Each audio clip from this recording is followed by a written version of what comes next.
Anjana Deore kitchen मध्ये तुमचं स्वागत आहे. चिंचेची प्युरी बनवून दाखवणार.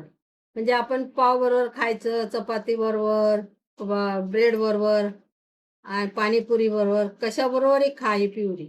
एकदम छान लागते. कशी करायची ती दाखवते. गूळ 200 ग्रॅम आणि चिंच पण 200 ग्रॅम आणि तेवढे सगळं एकत्र घालवायचं आणि टाकायचं, तेव्हा ती प्युरी तयार होते. चिंच आहे ना, गोड पाहिजे. ती खूप गोड आहे, खूप छान आहे, चव पण चांगली आहे, कोकणातली आहे.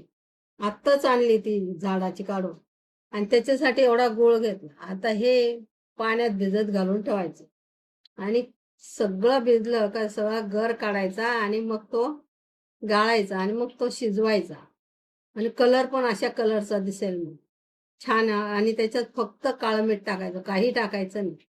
वर्षभर टिकते. असं पाणी टाकून ठेवणार, असं पाणी टाकून ठेवायचं. याला 2 तास पाण्यात भिजू द्यायचं आणि गुळात पण असं पाणी टाकून ठेवायचं. गुळ पण पगळला पाहिजे. आणि मग हे सगळं काढायचं, गाळायचं आणि मग शिजवायचं. हे 2 तास भिजवावं लागेल. चिंच भिजत टाकली ती, आता त्याचा रस काढायचा.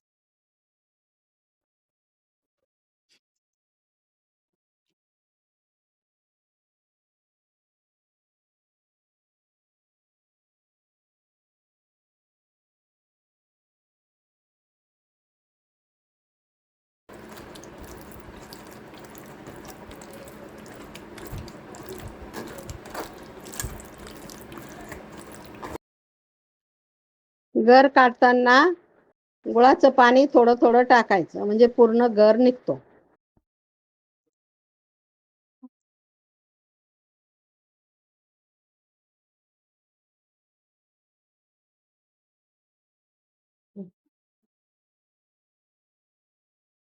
आणि आता याच्यात शिजवायचं.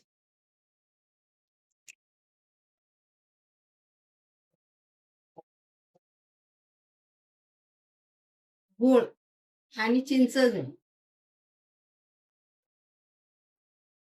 अशी शिजून घ्यायची, असं तिला चिकटपणा येईल आणि मग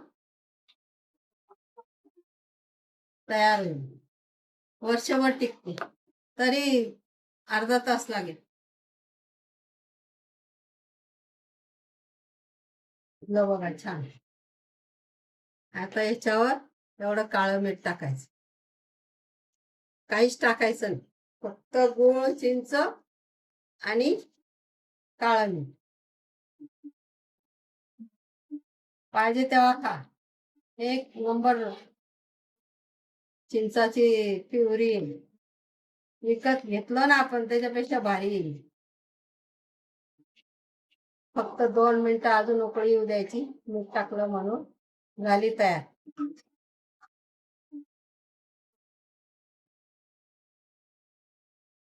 हे बघा, मी तुम्हाला चिंचाची प्युरी करून दाखवली. आंबट गोड खूप छान लागते. काही टाकायचं नाही, फक्त काळं मीठ टाकायचं, गोड टाकायचं. वर्ष 2 वर्ष टिकतंय. तुम्ही करा, कमेंट करा आणि लाईक करा.